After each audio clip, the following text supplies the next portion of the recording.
Binaybay ng GMA Integrated News ang bahagi ng Macabebe, Pampanga na lubog sa baha dahil sa high tide na mas pinalala pa ng matinding ulan.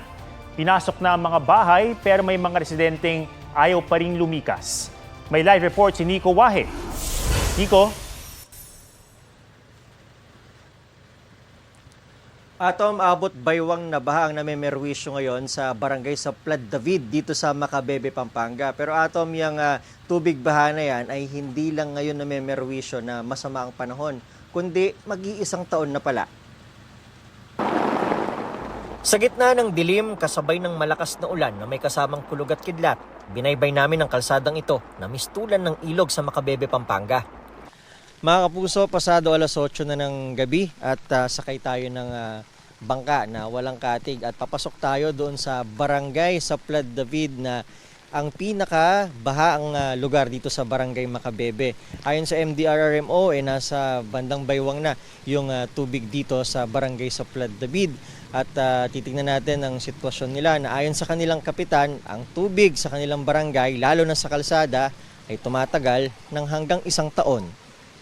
Ang mga residente sawa na raw sa ganitong sitwasyon. Sobrang hirap po yung mga namin, puro alipungana. Si Casey, kaligtasan ng mga anak ang inuna matapos pumasok ng tubig sa kanilang bahay. Lilipat po kami kay nanay. Lubog po, wala na kaming matulugan. Ayon sa kapitan ng barangay, noong January 9 pa huling nawalan ng tubig sa kanilang barangay. Yung tubig namin dito sa daan namin, mag-iisang taon na yan eh. Nadadagdagan na lang. Pag umulan na ganyan, pag may bagyo, lumalaki. Sa amin pumupunta yung tubig. Sa ngayon, 8 pamilya nang inilikas nila. Maraming residente ang piniling manatili na lang sa bahay dahil sanay na. Sa katabing barangay Takasan na una na naming pinuntahan, baha rin. Nakabangka na ang ilang residente. Pinasok na rin ng tubig ang ilang bahay. Pero marami sa mga residente hindi na lumilikas. Sanay na po kami sa ganito. Ayun po, nagtataas na mga gamit. May ilang residente naman inunang asikasuhin ng kabuhayan.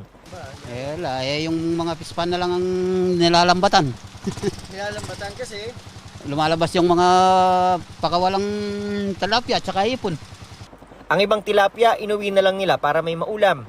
Unang-una po, we are kaulahing town po, no? Sa coastal town po kami ng Pampanga, kasama po namin yung bayan ng Masantol at Sasmuan. So, kami po ang pagsakan ng tube from the Pampanga River Basin using the Pampanga River as the main drainage, no? Papuntang dagat. Sanay na raw ang mga taga rito kaya hindi lahat gustong lumilikas. 71 individual ang piniling lumikas sa ngayon. Pero handa raw ang LGU sakaling may kailangang ilikas. Sa barangay Santa Maria sa bayan ng Minalin, lubog na ang kalsada. Maging ang elementary school ng Santa Maria, binaha na. Ang barangay San Isidro hanggang tuhod na ang tubig. May ilang bahay na pinasok na rin. Atom, nakabalik naman na kami rito sa may bandang barangay Takasan, yung mas mababang baha na kesa doon sa barangay sa Plad David. At mula nung dumating kami dito, bandang alas 5:30, malakas na talaga yung ulan at magpahanggang sa mga oras na ito ay malakas pa rin. Kaya yung ilog na nasa aking likuran ngayon ay talagang umapaw na at kapantay na ng kalsada. Itong tinatayuan ko nga ay punong-puno na rin ng tubig. Kaya yung barangay naka-standby para sakaling may gustong lumikas ay ready sila. Atom. Maraming salamat at ingat kayo dyan, Nico Wahe. Huwag magpahuli sa mga balitang dapat niyong malaman. Mag-subscribe na sa GMA Integrated News sa YouTube.